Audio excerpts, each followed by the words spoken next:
Дякую. Багато слів підтримки від Елейн і від Елейн нам усім у зв'язку з тим, що ми зараз переживаємо. І я передала їй твої слова, Аня, що ми стали стільки сильнішими, і від себе додала, що, напевно, стали більш озлобленими, і хотіли би, напевно, і про це ще сьогодні поговорити. Так, як нам з цим? Так, і ми дякуємо за ту підтримку, яку ми отримуємо від колег. Ми її відчуваємо навіть на відстані, і дякуємо за можливість отримати ті знання, які допомагають нам бути стійкими в ці нестійкі часи. Дійсно, Наталю, у нас сьогоднішнє наше запитання, воно пов'язано в тому числі з відчуттям злості і тим, що ми зараз відчуваємо. Yeah, Anya says thank you for your continuous support and for your readiness to share the knowledge that helps us actually become more resilient and react in a more resilient way to what's lying ahead of us. Thank you for that. And I mentioned anger because that's something we would like to talk about today. I'm not sure if you've seen the question because I sent it really late. I'm sorry for that. Okay. But those different emotions that are arising is something that we would like to discuss today. Okay.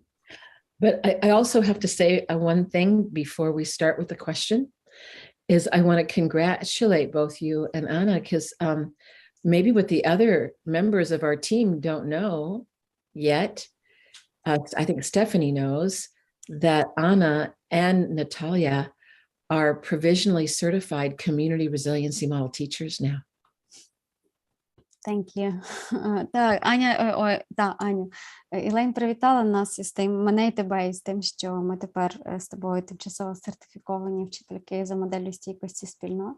Вони всі про це знали, крім Стефані, мабуть, ніхто не знав. So we're very proud of you both. Thank you. Каже, що вона нами дуже пишається. Дякую. Yes.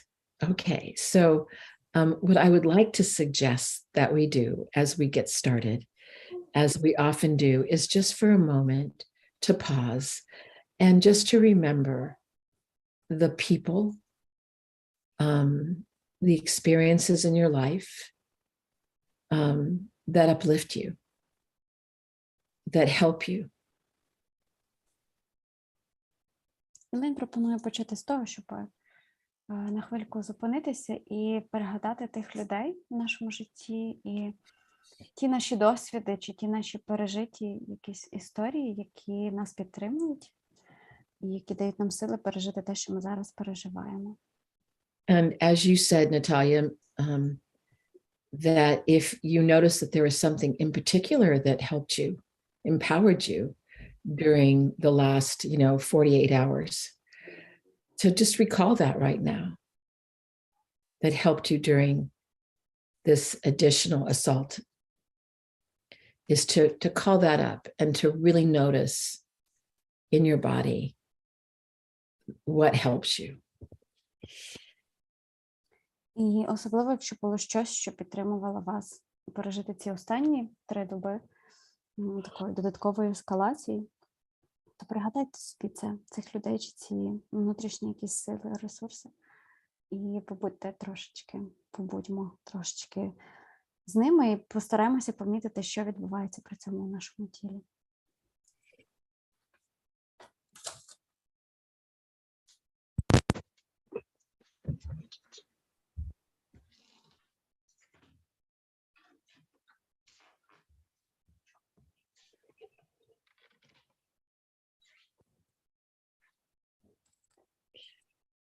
And to remember to follow and to read those sensations that are pleasant or neutral. That if there are sensations that are, let's say, unpleasant, to try to shift the focus to an intention to those that are pleasant or neutral. Якщо при думках про ці речі чи цих людей з'являються якісь приємні або нейтральні самовідчуття на рівні тіла, то спробуємо звернути на них увагу, побути в них, затриматися в них увагою.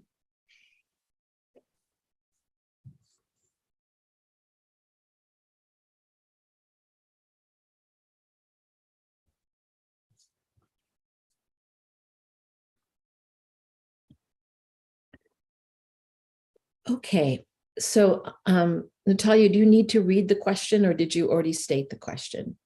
No, I haven't read it yet. Okay, so go ahead. Ань, ти можеш зачитати запитання наше сьогоднішнє. Так, у нас сьогодні запитання, яке складається з двох, бо, я так розумію, саме ці питання, вони найбільше зараз хвилюють людей після того, що сталося в останні дні. І запитання наступне. Воно стосується амбівалентності тих відчуттів, які зараз у нас є. І з одного боку ми відчуваємо все ж таки страх, бо ми люди, і це дійсно страшно, коли біля тебе прилетають ракети, і вони вбивають, і це страшні речі. А з іншого боку, ми відчуваємо дику злість на те, що відбувається, на тих людей, які це роблять, на цю ситуацію. І, принаймні, я можу сказати про себе, злості наразі більше. І питання, яке хотіла б поставити, це як не захлинутись цими відчуттями, як залишатись в стійкості, як бути продуктивними. А ще наразі нас очікують відключення електроенергії, бо інфраструктура дійсно дуже пошкоджена, і, наприклад, я була майже добу без світла, і потрібно якимось чином мобілізувати свій організм в ті хвилини, в ті моменти, коли є електрика, і максимально якісно відпочити, коли світла немає, для того, щоб оперативно зібратися і почати працювати в моменти, коли його вмикають. То як привчити свій організм збиратись та знімати напруження і відпочивати, оперативно реагує на ситуацію? Do I have to read it in English, or did you have a chance to I think we have it. So we'll go ahead and start responding. I'd say to start out with is that I think that to have an array of feelings right now would be the most common, normal part of being human. It can be like a roller coaster of emotions, with what was elicited 48 hours ago, again throughout Ukraine. Він каже, що в умовах того, що як змінилася ситуація за останні 48 годин в Україні, переживати такий широкий асортимент емоцій, це цілком нормально. Вона каже, що дуже природно, дуже по-людськи зараз бути на таких емоційних американських гірках, і коли нас кидає з однієї емоції в іншу. But let me start with anger, because anger is a very important human emotion. Але почнемо з люті, тому що лють – це дуже важлива людська емоція. And if we remember our image of the resilient zone, is that anger, it can still be within the resilient zone. It's not necessarily in the high zone, although it could be. І якщо ми пригадаємо зображення нашої зони стійкості, ці дві смуги, всередині яких іде наша хвилька нашого життя, то можна залишатися в зоні стійкості і переживати при цьому лють. Лють сама по собі не є автоматично ознакою того, що ми вилетіли в зону збудженості, наприклад. And when we have that kind of anger that is within the resilient zone, it can be that kind of passionate anger that actually empowers you to take action towards something to improve your situation. Or to say, like you mentioned, Natalia, no, we are standing strong. You can do this to us, but we are here. We are standing up for our country. That can even make that resolve more empowered. That can come from that anger. І лють може бути такою палкою люттю, як каже Єлейн, або пристрасною. Це така лють, яка допомагає нам, яка штовхає нас на якісь дії, з метою поліпшити конкретну ситуацію, ну, в даному випадку нашу ситуацію. У нас це може бути це відчуття, що ми злі, але ми стоїмо, і ми тут, ми боремося за свою країну, ми не збираємося її так легко віддати, просто тому, що там ситуація в понеділок змінилася ось так. But anger can also go into the high zone. And when you go into the high zone, and if you get stuck in anger, that's not good for yourself, for your body, for your family, for your community, because that can lead to rageful acts that are not often helpful acts that are supporting the well-being of yourself, family, or community.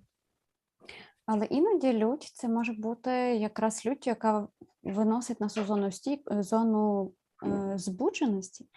І тоді це така лють, через яку ми можемо там навіть застрягнути надовше. І коли це відбувається, то це шкодить нашому тілу, а також нашим рідним, які перебувають поруч із нами, нашій спільноті, в якій ми живемо.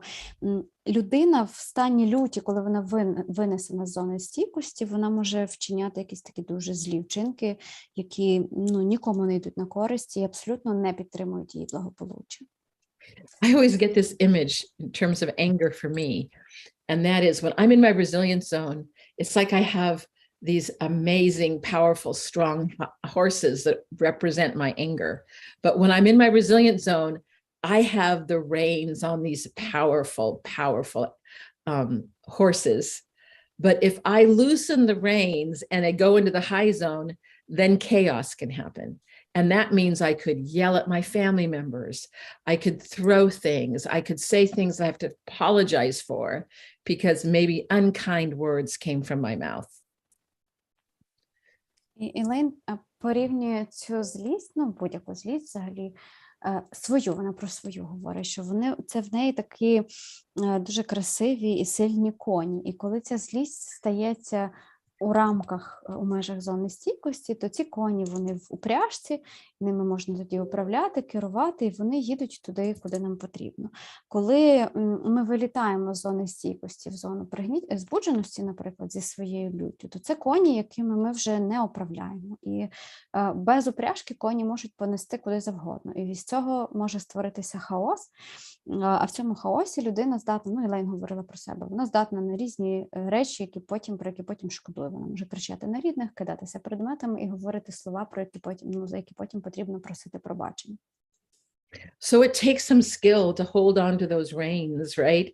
It's not always easy to hold on to them when the anger is great. І для того, щоб втримати цих коней, цю свою злість в межах, здорових якихось межах, потрібні певні навички, тому що це, звичайно ж, не завжди просто. So some of you may be saying, well, how do you do that? It's one thing to say to do that, but then there's another thing to actually put that into action.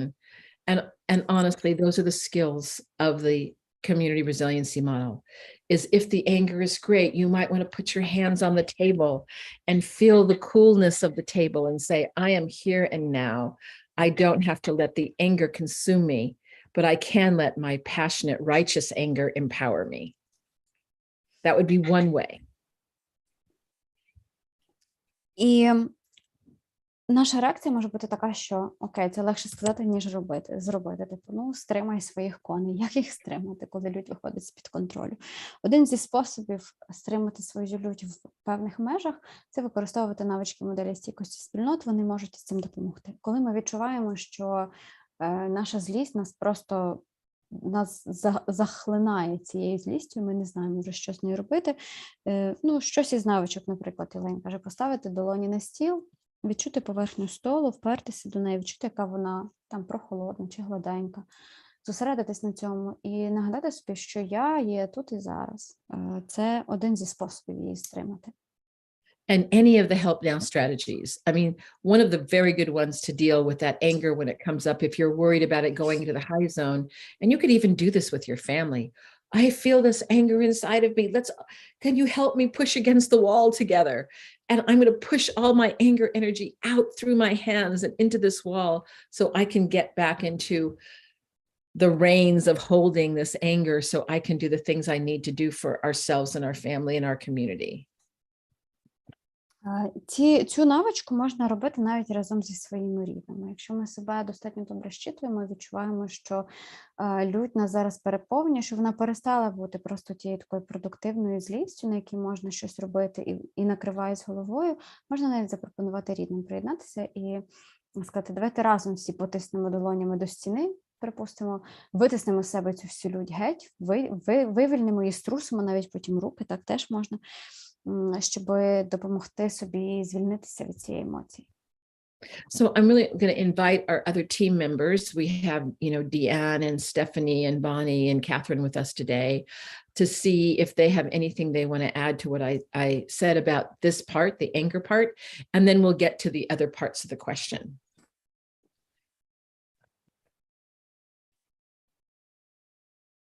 So let's see if any of them want to unmute themselves to say anything. I'd like to say something a little bit. And go ahead, Deanne. I like to think of anger as the bodyguard emotion. It is the part of us that comes out when we're hurt or in danger or sad. I think it's absolutely appropriate. And I just want to say, good for you and I'm feeling angry too. So, and I'm halfway across the world, but I feel like I want to just say, all right, but we don't want to hurt each other or we don't want to hurt ourselves with it, but for sure, just even sense the strength that comes with the protective energy. Діан каже, що для неї злість – це така емоція тілоохоронець, чи як це сказати, українською охоронець тіла, бо вона сигналізує про те, що є ще щось, є ще якась емоція в організмі, чи в тілі є. Може бути сум, може бути розчарування, може бути біль, і з ними може приходити лють. І вона каже, що вона сама відчуває зараз цю злість, будучи на іншому кінці планети від нас, але навіть вона здатна її зараз від нас відчувати, через нас відчувати, і каже, що варто давати їй певне місце, тобто давати цій злості відбуватися в нас. I think it's a fine balancing act, what Elaine was talking about, right? We can still stay in our zone and sense the anger, but also feel the edge of that, once it gets too big, then I think we all have different strategies, help now strategies that work, or some better at other times. But I like something with our body, right? The pushing against the wall, something that helps us feel that our strength in our body. That's all I have. I guess I'm just impressed with your resilience, and grateful to be here. So. Thank you, Deanne. І коли ця лють виникає, так як казала Елайн, це дуже така тонка грань, але її варто вчитися в собі намацувати, де наша злість ще тримає, чи точніше, де ми зі своєю злістю ще перебуваємо в зоні стійкості, і це продуктивний якийсь чи такий запальна така емоція, на якій можна рухатись вперед, а де вона вже нас виносить трошечки за межі.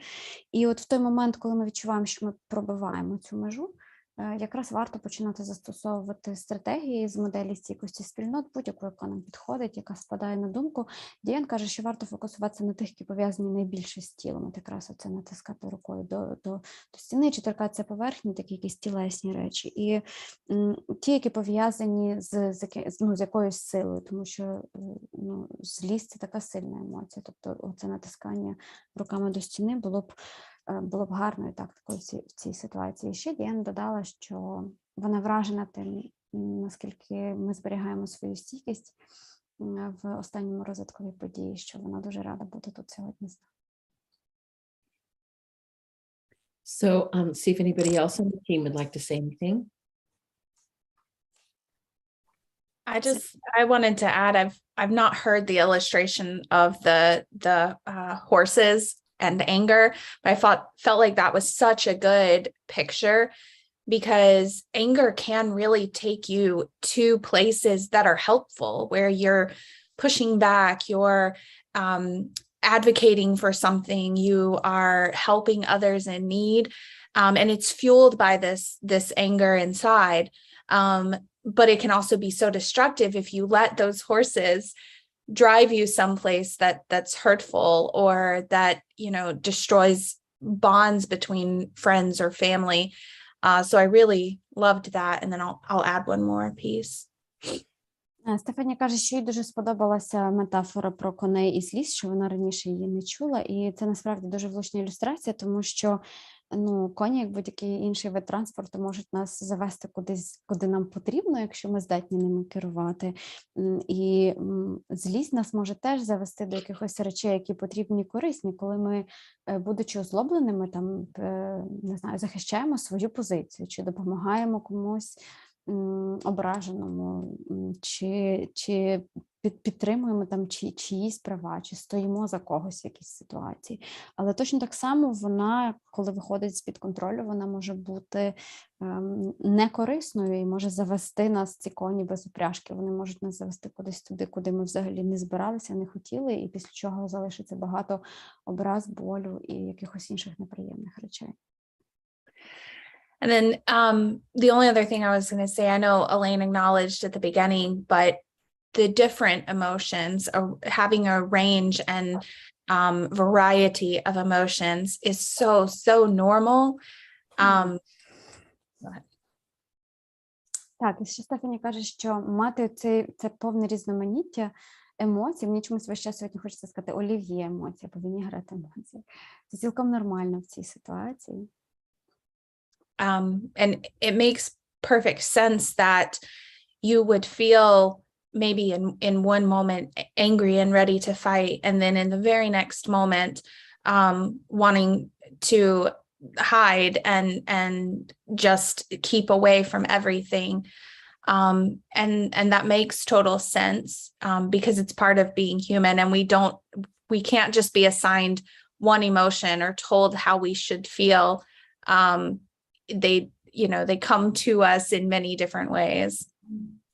І цілком нормально в один момент почуватися озлобленими, такими готовими до боротьби, а в наступну хвилину вже хотіти сховатися від усього, заритися кудись подалі і нічого взагалі не відчувати чи не переживати. Це є частиною нашої людської природи, ми так створені, і це цілком нормально, каже Стефані. Неможливо відчувати одну конкретну якусь емоцію в певний довгий якийсь проміжок часу і от жити прямо з однією емоцією і все. And a lot of times, I know when we've talked about like the high zone and the low zone, we've talked about it like the high zone's up here, the low zone's down here, and the resilience zone is somewhere in the middle. But I actually heard another CRIM teacher describe it sometimes as a circle. And so you might hit your high zone and then immediately swing into the low zone, and it feels like that pattern. But the resilience zone is still accessible from wherever you are. If you're able to tap into that present moment or those things that are able to help you come back to your body and regulate your nervous system. І ми зазвичай говоримо про зони як зону стійкості, і зверху є зона збудженості, а знизу зона пригніченості, і ніби ми, переходячи, наприклад, з збудженості в пригніченість назад, якось ніби як перетинаємо зону стійкості, але є інші способи подачі цієї моделі. Стефані каже, що вона чула, як хтось із вчительства за моделлю стійкості спільноти описували ці зони як коло, де перехід із зони збудженості в зону пригніченості є просто наступним кроком. І це також має, таке тлумачення теж має право на існування, і так теж може відбуватися і з нами. Але ідея в тому, що зона стійкості завжди нам доступна. Тобто, як би ми цю модель собі не візуалізували, завжди є зона стійкості біля цих інших зон, і ми завжди можемо до неї повернутися, якщо будемо повертати самих себе і своє тіло, свою нервову систему у теперішній момент, у тут і зараз. This was just another helpful visual for me because I know sometimes when I'm feeling a range of emotions, it can feel a little bit like I'm losing my mind or I'm losing myself. And so to be able to recognize that I'm just stuck on the outer rim of this circle and I need to find a way to slow this cycle and bring myself back into to the center where I'm grounded, it helps me to have that picture. І Стефані каже, що їй особисто така візуалізація моделі, точніше, поняття зон набагато, але вона й десь в чомусь навіть краще заходить, тому що тоді є розуміння чи відчуття, що нас може винести назовні цього кола і крутить по цьому колу, там, з зони стійкості, з зони збудженості, в зону пригніченості і назад. А десь там всередині, можливо, існує ця наша зона стійкості, яку ми ніяк не можемо повернутися. І наше завдання це якось із цього зовнішнього кола так наблизитися ближче до зони стійкості за допомогою, вочевидь, тих навичок, які ми вивчили і знаємо. And there's a comment in the chat, Natalia. Yeah, it's a comment. Let me see. That was a question about the recording, and Anna responded about the recording. Okay, thank you. Thank you, Stephanie. So Bonnie. Yeah, I wanted to, when Stephanie was talking about the horses, it kind of resonated. Well, I guess let me back up. First, I want to say, we are here. We support you. You're all incredibly resilient and amazing, and really honored to be here today. Боня каже, що ми всі дуже стійкі, дуже чудові, дуже прекрасні, і вони раді нам допомагати і нас підтримувати, в тому числі з допомогою таких ефірів. So when I think about the horses, I think how wise horses are, right? And I think that when we're in our heads and we're hearing everything we're hearing, what's going on and all, we're not tapping into the wisdom of our bodies. And I'm just curious if we just come down, if that anger can really begin to look a little different and pay attention to those sensations and what is our heart telling us. І коли Елейн говорила про коней, ця метафора, бачите, сьогодні всім зайшла, Боня каже, що вона подумала про те, що коні насправді дуже розумні тварини. І про те, що коли нас виносить із нашої зони, все те, що нас виносить, коли ми чуємо новини, сприймаємо багато різної інформації, нас від цього вихитує. Було б, напевне, добре, чи ми забуваємо насправді іноді про те, що наші тіла теж мають цю свою мудрість. І що до цієї мудрості варто було б пробувати звертатися для того, щоб ця лють не ставала сильнішою за цю нашу мудрість. And sometimes when we're angry and we want to say something to a family member because we're just so angry, or to someone in the community, our hearts might have a different message. And if we stay there, we might not say those things that we wish we never said. І для того, щоб звертатися до цієї мудрості, Боня ще перед тим сказала, що варто, можливо, іноді дослухатися до свого серця більше, ніж до чогось іншого. Бо коли нас накриває злістю, і нам хочеться, наприклад, сказати щось своїм рідним, про що ми потім шкодуватимемо, якщо заглянути в глибину свого серця, то, можливо, в серці знайдеться якесь інше повідомлення, інші слова, ніж ті, які ми щойно збиралися вивалити на кого б то не було в припадку люті. And last, just your resilience. The whole world sees it. It's amazing. І наша стійкість, її зараз бачить увесь світ, і це фантастично. Thank you, Bunny. Thank you, Bonnie. Anna has a question. Okay, Anna. Fine. Так, я дякую за коментарі. У мене сьогодні 2 інсайти. І перший інсайт – це про коней, як може у багатьох, а другий – про те, що я почула від Стефані. Я дійсно, це, мабуть, та остання крапелька, якої мені не вистачало для того, щоб я повністю для себе зрозуміла, як це відбувається. І у мене навіть тут 2 таких інструменти з'явились, вони випадково були. Це пакунок з сміттєвими пакетами і, таке, я не знаю, як це назвати. Мисочка. Так, якась мисочка. Про що я думала? Я думала про те, що Тепер для мене зона стійкості дуже схожа на якусь або ось таку трубу, тобто або якусь таку багатошарову штуку, або якусь ось таку штуку. Тобто я дійсно можу скочуватись по цій трубі, або можу поступово проникати серед цих шарів. І моя зона стійкості, вона не в площині, вона об'ємна, вона в просторі, вона широка. І я можу в цій зоні стійкості бути дуже вільною в тому, як пересувати чи згори вниз, чи справа наліво. Тобто тепер для мене це поняття, воно заграло ще більш широкими гранями, і воно стало ще більш об'ємним. І я хочу за це подякувати. І чи права я, коли я думаю про те, що це схоже на ось такі речі, як... Окей, я спробую тепер все це передати. Дякую, але ти будеш показати нам ще раз, коли я про це говоритиму. Дякую. Покажу. Anna was saying that thank you for your comments, because she was, as you were talking, she had two personal insights for her and she wanted to share them. The first was about this horse metaphor. It really struck her, the way it impressed many of us today. And also the other thing was that Anya says, that what Stephanie was saying about this, the zones not being like above or below each other, but actually being like a circle. Так, покажи, будь ласка. So she says this is a role of trash bags. And she says that she sometimes sees her zones as this role of these bags, because she can be like on the outer side of it, or it can get deeper through all those multi-layers to get to the heart of it. And then she says she didn't really see her zones as something being flat.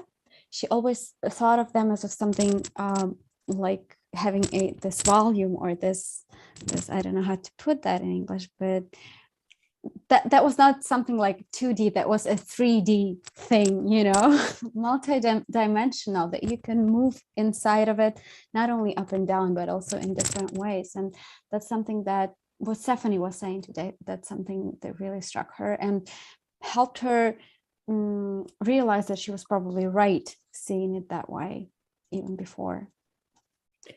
Oh, I just love what you all have said. Now, Catherine, you have to share your wonderful students, because they shared the exact same thing with me how many years ago now.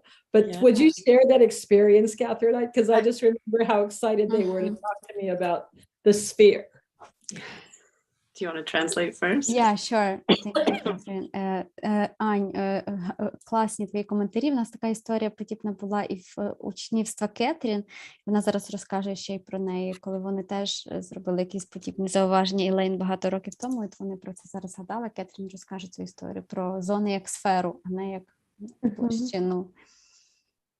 Yeah, so quite a few years ago, I was fortunate enough to teach a year-long Sea learning class, and we spent a lot of time, of course, on the crim work, and I had 4 boys that were very excited and were thinking in the same way that you were, Anna. So they were creating all these different designs for what shapes they thought not only emotions were, but also just that the resilient zone seemed to be 3-dimensional. It didn't make sense as something flat, right? Because you could go from the high zone to the low zone without ever going through the resilient zone. So. Right.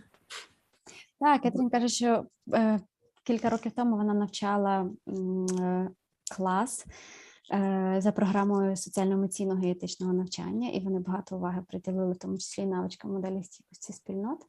І в неї були такі, вона каже, 4 таких хлопчиків, які дуже креативно мислили, їх не задовільняли ті пояснення, які там були, зокрема про цю двовимірність зон, про цю пласкість зони стійкості і про те, що зони збудженості і пригніченості вони вгорі і внизу, тому що, хлопці казали, не обов'язково, щоб з зони пригніченості вилетіти в зону збудженості, ми проходимо зону стійкості, іноді це відбувається зовсім не тудою.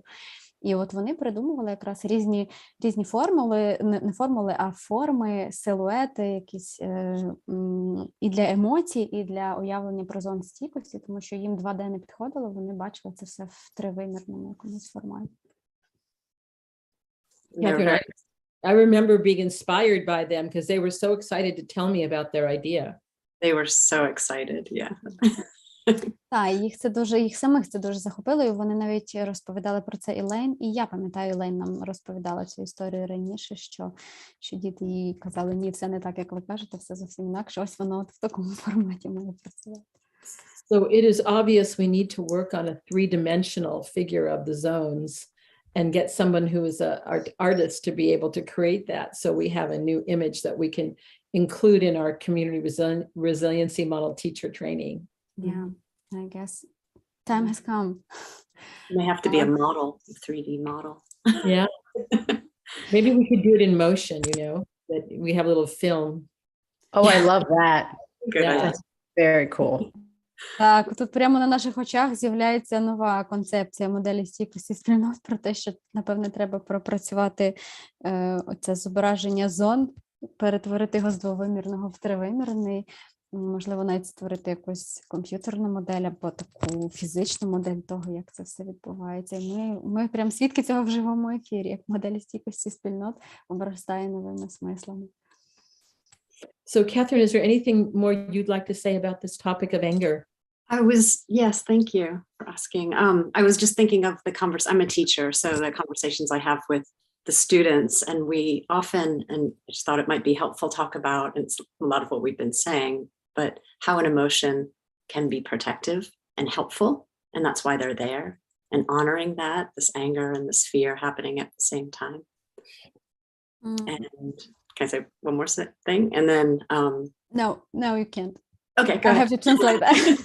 Thank you. Кетрін каже, що вона, як вчителька, багато спілкується з дітьми, і от відносно нашої сьогоднішньої розмови про злість, вони з дітьми часто говорять про те, що всі емоції мають місце бути, і що деякі емоції, навіть якщо здаються якимись не такими, вони насправді теж мають певну користь, і вони можуть мати захисну функцію для нас. Yeah. So, and then really just talking about what does it look like when the emotion is going right, and what does it look like when the emotion is going wrong, and try to get that information from them. It's a lot like the horses, and I love that image. I'll definitely bring that to class too. Так, але тут ми знову повертаємось до цієї метафори коней, про те, що та сама емоція може бути скерованою в правильному руслі, чи бути доречною, а може бути недоречною, може виходити з берегів. І про це теж потрібно говорити, про це теж потрібно пам'ятати. So we'll talk about some of these emotions, like fear and anger as being risky emotions, while they're protective and helpful, and to honor that. When are they risky, and what does that look like? And also, how can we help ourselves when we notice, and having that awareness to notice that it's moving in the wrong direction. І такі емоції, як страх або лють, вони можуть бути ризикованими. Ми їх називаємо навіть в програмі СЕН, є таке поняття, як ризиковані емоції, тому що вони можуть бути захисними, можуть бути помічними, а можуть виходити за рамки, і тоді вони можуть нашкодити і нам, і іншим. І для того, щоб помічати якраз цей перехід, потрібна неабияка усвідомленість. And another conversation that comes up is then curiosity about, well, what is the antidote to the risky emotion? What is the opposite? And is that something we could move towards or recognize as we resource, as we ground, as we settle our nervous system? What would that look like? І другий момент – це допитливість наша самих до себе. Це що є протилежністю цим ризикованим емоціям. Тобто, якщо ми помічаємо, що є якась ризикована емоція, а куди нам тоді рухатися, чим її зрівноважити, до чого вдатися, що зробити, щоб цю емоцію збалансувати.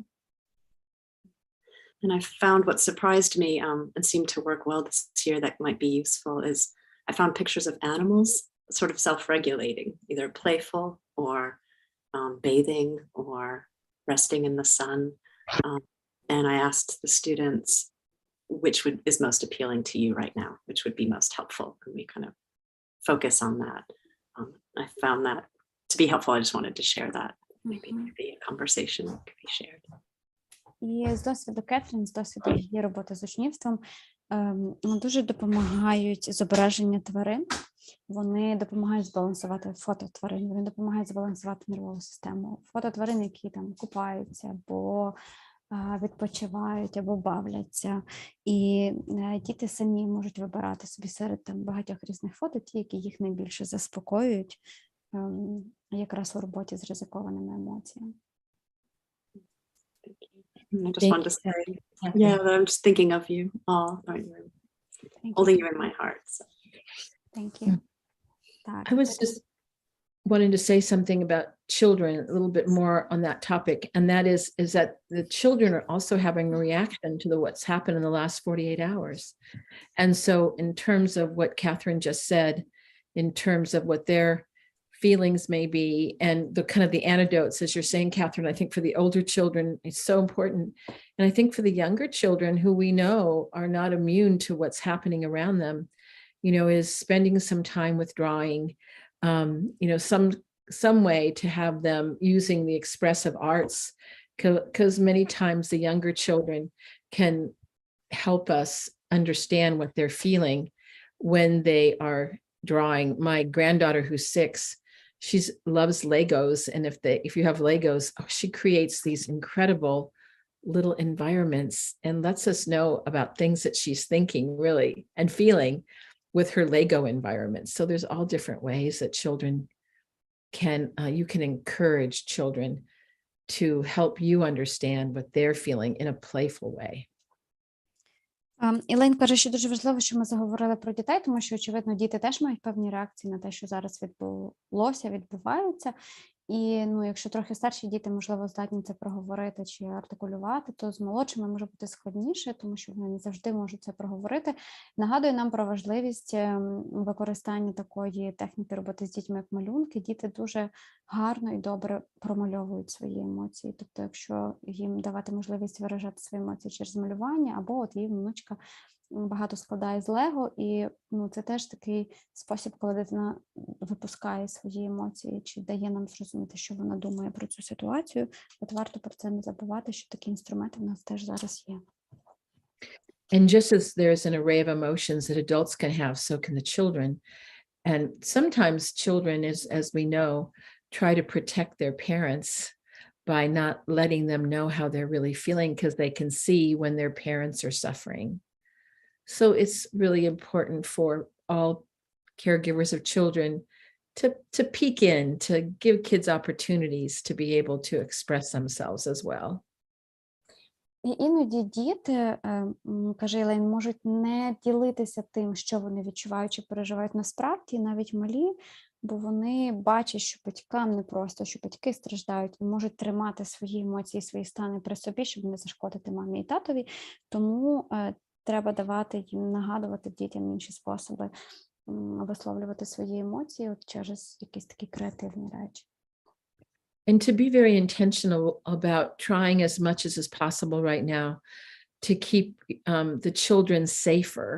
And I know that can be difficult when there's shelling going on, but what I mean by that is, even if that's happening, are there ways that, is there a stuffed animal? Is there a blanket? Is there some sort of playful, even inventive game that you as the caregiver can even include? Oh yes, the shellings happened, but look we can get into our bus, our imaginary bus, and drive away. I'm just giving that as an example, because you can create all sorts of imaginary scenarios to help children calm their nervous system when actually something threatening is happening in the environment. І Ілейн каже, що дуже важливо, щоб дорослі зараз скеровували цілеспрямовано свої зусилля на своїх дітей, щоб дати їм більше відчуття безпеки.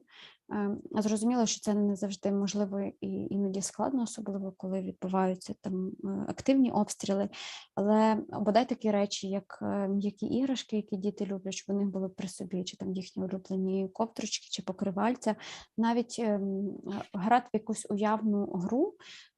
Ілейн каже, там, наприклад, от так у нас відбувся обстріл, і ми там чули вибухи, допустимо, але ми можемо сісти в свій уявний автобус і поїхати звідси там за 3-9 земель. Це просто один із прикладів того, як навіть за допомогою уяви можна створювати довкола дитини більш безпечний простір при реальній загрозі. I want to give you a quick example. When I was a teacher of family medicine, I had a young doctor who was Vietnamese, and he shared with me one day that when he was 5, his family escaped from Vietnam on a boat, and they were going over to Thailand. Елен каже, що колись вона навчала сімейній медицині, і серед її учнівства, студентства, точніше, був в'єтнамець, який в віці 5 років разом із сім'єю втікав на якомусь човні з В'єтнаму у Таїланд. And his mother shared with him later when he was older what a frightening boat trip that was, because at that time there were pirates that were working very actively in those waters, really overtaking the ships that were escaping Vietnam and stealing and causing physical harm and sometimes even sexual assault to the individuals who were trying to get to freedom. Його мама вже пізніше розповіла цьому хлопцеві про той досвід, наскільки тоді це було страшно, тому що в тих водах, якими вони втікали, тоді було дуже активне піратство, і пірати знали, що відбувається там такий якийсь біженський рух, і вони обкрадали ті човни чи кораблі, які там проходили, могли завдати фізичного чи навіть сексуального насилля тим людям, які намагалися втекти в той час з В'єтнаму. And he shared with me that he was so surprised that his mother was afraid, because what his mother and grandmother had done for him was crafted a fabulous story, and he was the hero in terms of being a sailor who was protecting the ship. So he had this whole imaginations of seeing himself like in a captain's hat and having a sword, even though he didn't actually have those things, but in his imagination he did. So when he looked at that trip, it was an adventure, not something that was full of fear. And you can see the sweetness of his family of wanting to protect him from their fears. And I think this is something that is totally possible for you all to think about as well. І коли мама розповіла цю історію цьому хлопцеві, то він страшенно здивувався, тому що він пам'ятав ту втечу як якусь казкову пригоду, тому що в той момент, коли це відбувалося, ні мама, ні бабуся не виказували своїх страхів, вони перетворили цей досвід для своєї дитини на таку якусь фантастичну казкову історію, де він був моряком, чи навіть капітаном, який захищав цей весь їхній корабель. У нього там навіть була уявна капітанська шляпа, і меч у нього був, все це, чи шабля, там у капітанів морських шабля. І от він цю історію тоді в 5-річному віці пережив як таку веселу, захоплюючу пригоду, якраз тому, що дорослі, які з ним були, вклали в це зусилля, щоб захистити дитину від своїх страхів, вони придумали для нього таку уявну гру. І це, каже Елейн, дуже гарний приклад про те, що це можливо. Тобто навіть коли ми перебуваємо в якихось реально загрозливих ситуаціях, ми можемо за допомогою уяви створити для своїх дітей більш безпечний простір, навіть більш безпечний, ніж він є насправді. Okay. So any comments from any of our participants right now or our team members? Так, коментарі, може, є в когось?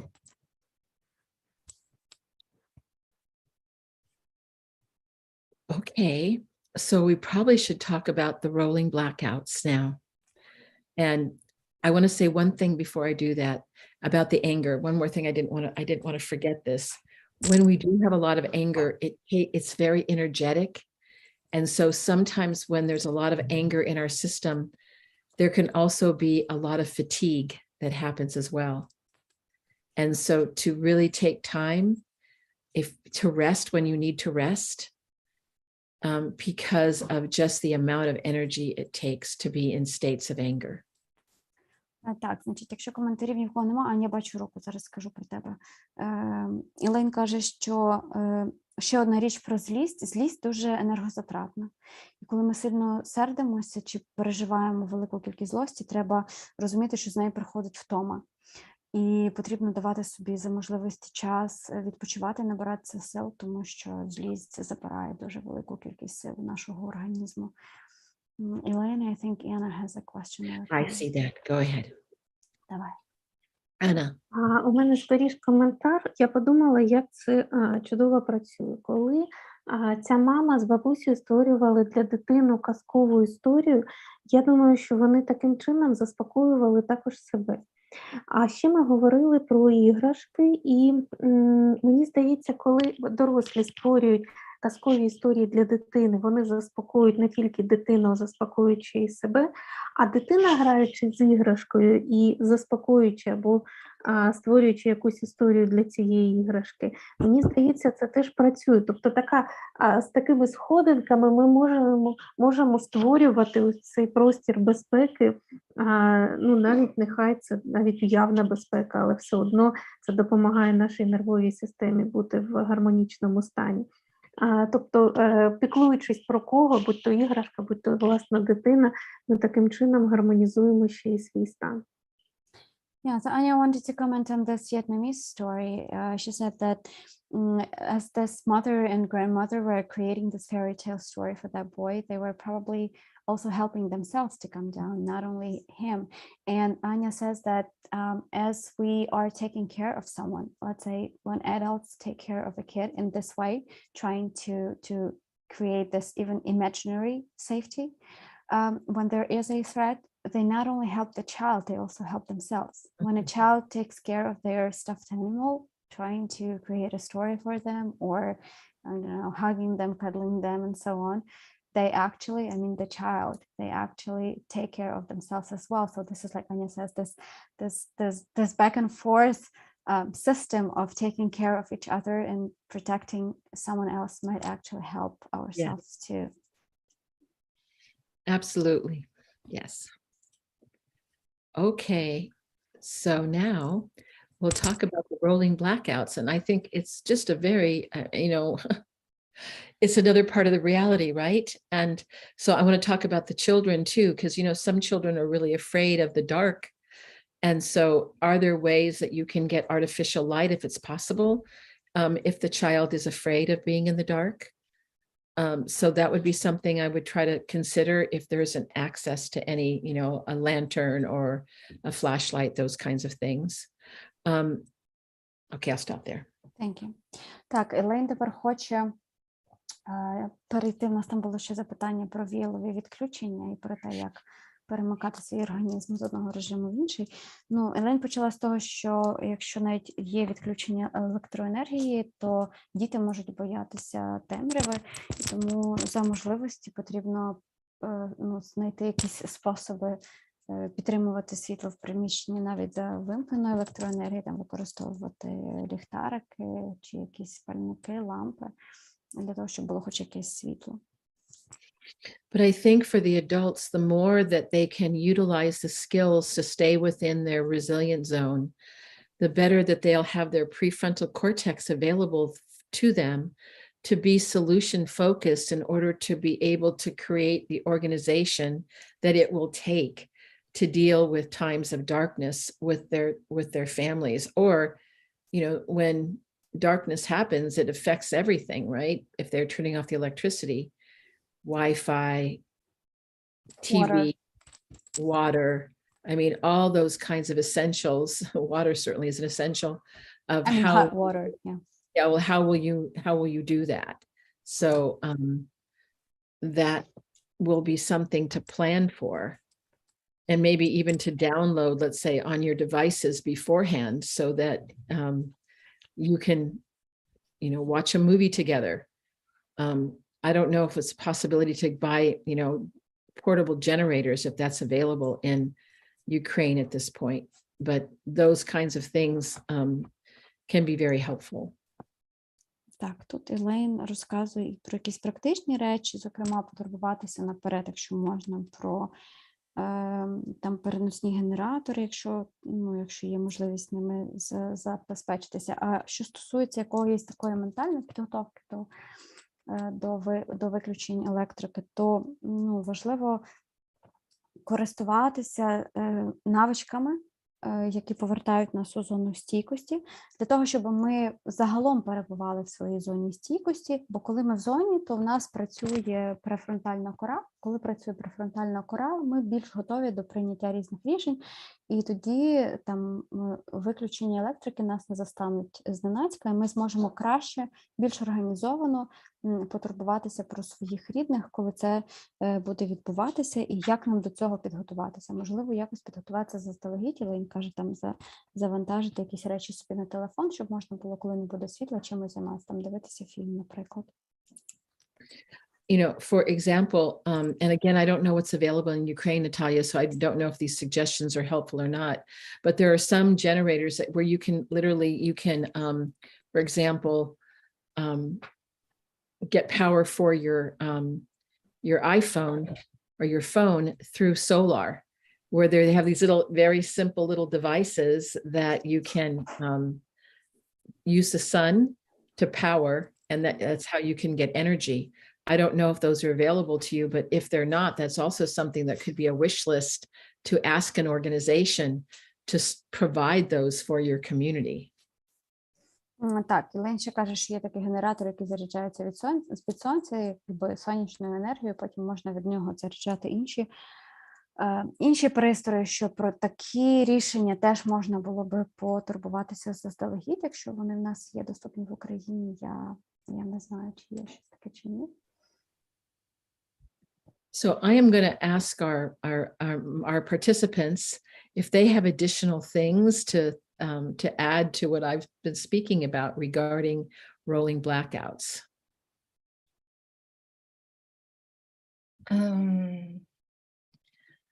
Наталя хотіла спитатися, чи ще хтось має щось сказати про віялові відключення. Hello, I am here today with you. You probably don't see me because there is no electricity. Oh, Helene, I'm so sorry. No, it's okay. It's all over Ukraine. I came here to hear what I should do because I'm overwhelmed with emotions. Yeah. And I don't think if I have anything to say. I just feel that I have to do something with it because this anger, which takes a lot of my energy, it destroys me and doesn't give me a possibility to work, to function, to live my life. Well, I will probably translate. Анечка, для тебе скажу. Ну, не тільки для мене, бо у нас і учасниці з нами тут є, а ще нас же ж люди дивляться і будуть дивитись на каналі YouTube, тому для всіх. Ну, я думаю, що я просто сказала, що я дуже рада сьогодні бути, і я не можу вмикнути світло, і що я прийшла послухати і не маю нічого сказати, якихось інших порад, тому що моя проблема зараз – це дуже велика злість, яка мені заважає жити і заважає функціонувати, заважає продовжувати життя. Ну так, приблизно. So when you describe this, would you say that you think you're in your high zone? It sounds like a high zone state. Питається Елейн, чи я в зоні збудженості знаходжуся. Yes, definitely.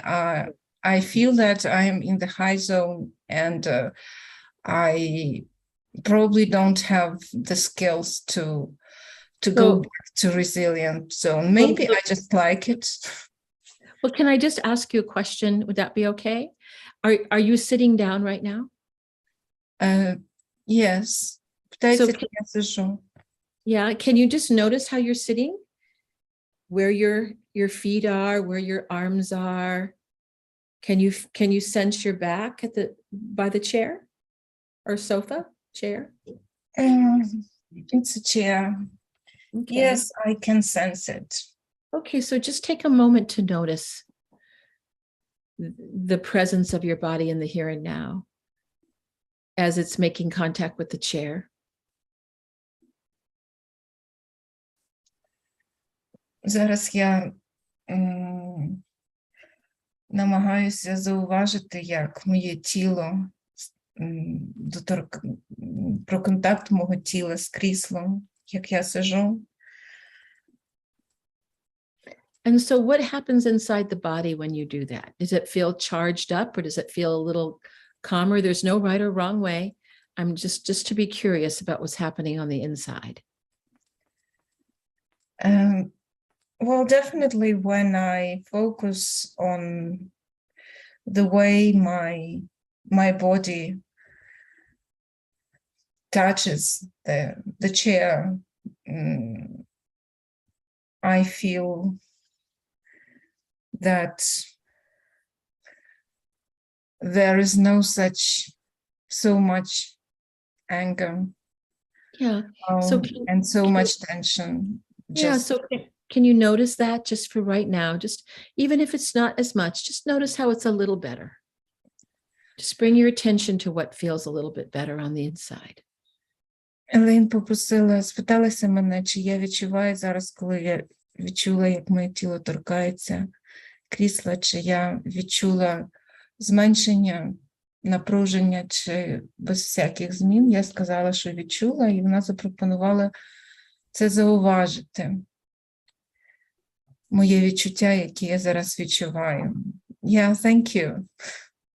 I notice and I just translate into Ukraine. And so I think one of the things that is important for all of us that know Krim skills is sometimes we need help by a friend or a colleague who knows the skills as well to sometimes help us get back into a calmer state. Нам всім треба пам'ятати, що знаємо ми чи не знаємо навички моделі стійкості спільнот. Нам завжди дуже часто потрібна допомога друга, який може нам допомогти, коли, або подруги, яка може нам допомогти, коли ми цього потребуємо. Do you sometimes feel a need a need of having a friend who could help you, or are you very self-supportive? I absolutely need a friend every now and then who can help me get back into my zone. As much as I know the skills and I know how to use them, that sometimes I need assistance and help to, in that engagement with another person to help me feel better on the inside. Absolutely. Наталя?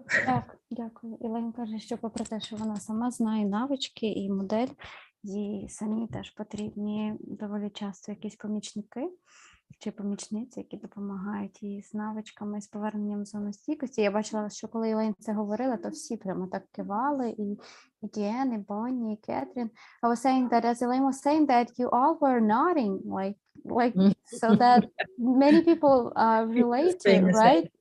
Despite being long-term fans and practitioners of the Krim model. Okay, thank you. Yeah. So right now, it's like when we think about that image of the thunderbolt that comes into the resilient zone, and that how we can get knocked out. Remember, all of us can. And certainly I would say the blackout could be the thunderbolt that's going, oh, one more thing. I'm so angry. Of course, so natural that you would feel that way. І ми пам'ятаємо, як на схемі нашій, поки що двовимірній схемі моделі, точніше зон, там є така блискавка, яка, коли вдаряє якась блискавка, яка стресова або травматична подія, нас вибиває зону стійкості. І ці блискавки стаються з усіма, незалежно від того, наскільки людина володіє моделлю. Це, по-перше. По-друге, оці виключення електрики, вони теж можуть бути такими блискавками для нас, яка нас викидає зі зони стійкості. And what are you noticing now? Is it a little bit better or is it still charged? What are you noticing, Alina? Лень запитала Галю, що вона зараз відчуває. Чи стало трошки легше, чи все ще доволі сильна напруга? I'm noticing that it is better, and especially because I like the way you're talking. I can go on listening to that. Oh, true. And what was very important for me is that we all who have been engaged in community resilience model, we can ask for help and contact our friends and help others when they need our help. This is what this model is for. And Exactly. I feel better. Yeah. And see, and I think what's so beautiful about what you're saying is to know that you have not only other people you can turn to, but also I want to really point out something that's important. You have been tuning your nervous system for a number of months, learning the skills. I hope that you could see how quickly your body calmed down. Very quickly. That's because you've been laying down that pathway for literally months, right? And so now when someone just gently reminds you, you can be back there in that space quite quickly. So that's really the community resiliency model in action within yourself. Галя відповіла на запитання Елейн про самопочуття, що їй справді стало краще, і, зокрема, завдяки тому, як звучить голос Елейн, він дуже такий заспокійливий, і також це нагадування про те, що навіть ті, хто знають моделі, знають уже навички моделі, все одно можуть і від інших отримувати допомогу, і іншим допомагати в цьому є суть цієї моделі. А Елейн попросила зауважити про те, що ми не тільки можемо іншим допомагати, знаючи навички, але й зауважили також, щоб ми самі звернули увагу на те, як вивчення цих навичок протягом певного часу, от конкретно Галина, вона брала участь у семінарі за моделлю стійкості спільноти. Я думаю, що люди, які, якщо регулярно приходили сюди на ці наші простори, вони теж вже мають таку певну кількість годин практики за моделлю. Наскільки швидко тіло вже реагує на цю модель? Так? Тобто досить було просто нагадати про цей контакт тіла з поверхнями, і тіло зреагувало, воно почало себе заспокоювати. Тобто певний тривалий контакт з навичками, це вивчення навичок, робота з ними, вони прокладають нові нейронні зв'язки в мозку, і відповідно тіло з часом навчається реагувати на це значно швидше. And then if it's okay if I can ask you one more question, are there any thoughts or, ideas, feelings coming up about maybe how you and your family can manage these blackouts right now, coming from this space? Це вам було запитання адресовано, чи з'явилися якісь нові думки, ідеї от після цієї коротенької практики у вас, як вам і вашим рідним давати собі раду з цими віловими відключеннями? Можливо, вони з'явилися, а можливо, ні. Мої ідеї дуже практичні. Намагатися знаходити запаси електрики, використовувати пауербенк, купити новий пауербенк, щоб було більше пауербенків. В мене такі ідеї. Я ніби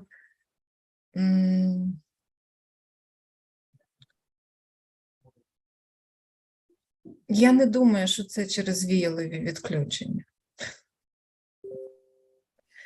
What I was saying that my ideas and my thoughts are very practical. I was thinking about buying a new power bank and have enough electricity to have